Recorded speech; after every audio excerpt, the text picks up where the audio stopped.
Hello, everyone. Okay, so I was 15 years old in this picture, and this was my first time thinking about trying to get a job. So I've gotten a lot of obstacles, achievements, and challenges doing this job. So I work in special recreation. It was a weekday, and I was very sick, but I did have an interview at CUSR.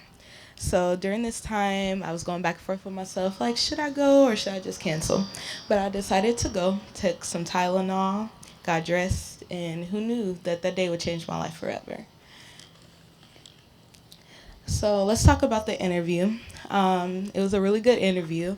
I got offered the job immediately. They asked me what camp wanted to go to, and I was like, maybe I should just go to the children's camp since I'm only 15 years old, obviously. So I ended up taking the job, and that was that. So this wasn't any ordinary job. As I said, it was special recreation, something that I didn't know a lot about, or I didn't even have a lot of exposure or knowledge to. So I was really nervous about it. Um, but then again, like, I didn't have the right motive sword either. I just wanted the job because it was the summertime and I wanted to make money. So with the special needs camp, we did a lot of the same things that any other camp would do. We would swim, do crafts, games, have lots of snacks. But the perk was that we valued their needs and accommodations. And we also created bonds and went through milestones with them. And we were just like this big happy family. So, like I said, I didn't have all the skills that I felt like I needed to be successful in this job, but I did have a really great mentor. Her name was Megan, and she worked in Oakwood, and she was in the special needs workforce. So she knew the in and outs, and she kind of took me under her wing and took me out of my shell, and she gave me all the strategies and techniques that I needed to know to handle intense situations. So let's talk a little bit more about the connection with the kids. We've seen so much progress in every kid that we worked with. Me and my coworkers did, and it was kind of like a parents at a baseball game, basically. So like every time they did something, we were like super proud of them, and it was just like really emotional because we were the people that actually were the ones helping them do these things. So it was really good to see the results about the things that they did. So this was a time that I took to reflect, and I became more invested in my job. I was very focused and empowered. I just became an advocate for the kids that I did work with. My high five moment was when I decided to do this for a living. I actually took a major at Parkland to become a special education teacher, which I'm still studying for. And I wanted to further my ability to touch the lives of those who touch mine. So I just seen a lot more ability that I did have to do this job. Um, so, with that being said, that was a little long. But yeah, so I also gained a lot of experience doing this. So it was kind of like I knew everything with the back of my hand, like I could do anything at all. I also have an acronym that I like to live by. It's CAPE, CAPE, and this just means creativity, awareness, patience, and empowerment. These are all the skills that I've gained and mastered through working in special recreation, and these things have helped me keep this job. So creativity comes to play when I have to solve problems or lesson plan. We run into uh-oh moments all the time, and we have to get real creative and do things quick and think quickly.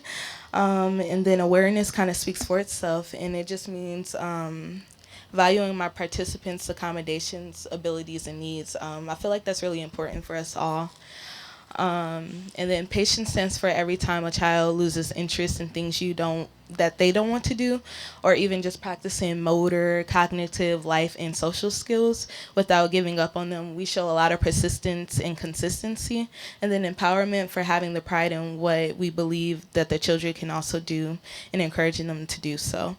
So I am now 4 years into this job. I've gained Staff of the Year award this year, and I've also moved positions. A year ago, I became the director of the camp and also after school programs. I've also coached for the Special Olympics through track, and I've also worked with adult programs. So directing is a really big responsibility. I'm basically in control of the ship, and I really have to guide my staff on how I want them to treat our kids, and that's a really big thing for me.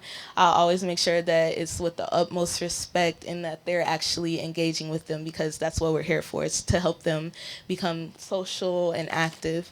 So I have a little story. So one of my kids got hurt at camp, and he wanted an ice pack, but he was concerned that the ice pack was going to fall off his arm.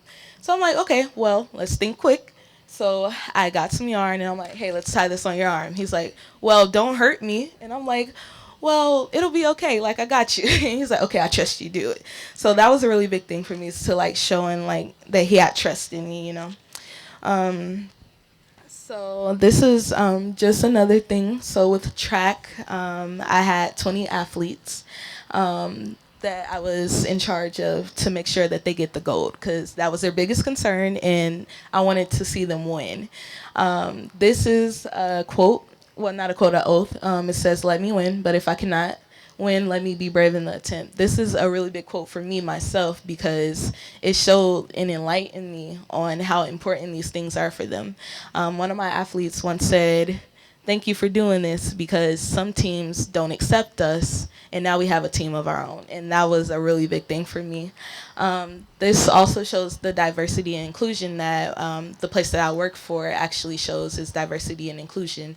And that's just something for me, is that we can actually include them and also accept them for who they are. And that's a really big part of what our organization does for them, to see like these smiles on their faces, to feel like they're included, they're important, they're wanted in a community that sometimes doesn't always accept them.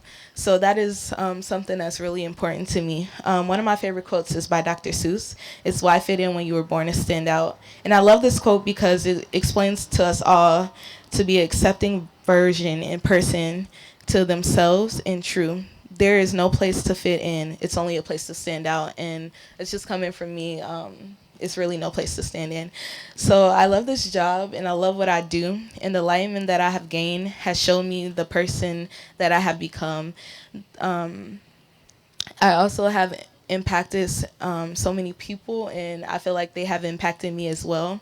I take a lot of pride in this job, and I live by the quote that was just up there, and it's dedicated to all my participants at my job. And I wouldn't change you for the world, but I would change you, but I would change the world for you. So basically, that just means that, like, you know, you're fine, but it's the people that think the wrong way, that don't accept you, that don't love the way that you are and think that you're different. And I just feel like there's no such thing as normal, you know, that doesn't exist. Everybody is different. No one is the same. So just keep that in mind. Thank you guys for your time.